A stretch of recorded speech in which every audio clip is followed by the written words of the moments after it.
पापा बस आप ही खुश हुए हैं, बाकी तो सब साकित रह गए। बहुत शुक्रिया आप सबका, मेरी खुशी में मेरे साथ शरीक होने के लिए। आप सब बहुत अच्छे हैं। आप सबकी वजह से मेरा ये वक्त बहुत अच्छा गुजरेगा।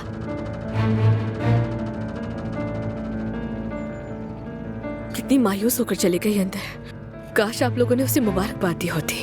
ये कोई मुबारकबाद देने वाली बात नहीं है।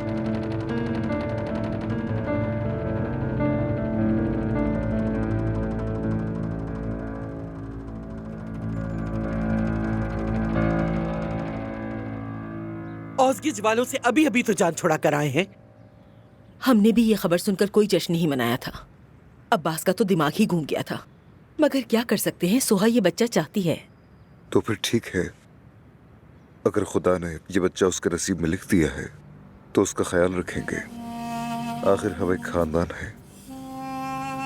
अम्मी, सोहा अब भी हामिद के लिए रोती है। प्लीज उसे समझने की कोशिश करें। अल्लाह ना करे इस बच्चे को कुछ हो गया तो क्या आप सबको अफसोस नहीं होगा, बताएं? ठीक है, जो होना था वो हो गया, मगर इस बात को फैलने मत देना। बहराम को इस बारे में मालूम नहीं होना चाहिए। अम्मी, मगर वो तो उसे कहीं भी देख सकता है, और अगर नहीं भी देखा तो कोई ना कोई जाकर उसे बता देगा। हम उसे कब तक घर में रखेंगे? आखिर कब तक छुपाएंगे? जब तक हो सकेगा हम ये बात छुपाएंगे नवीन।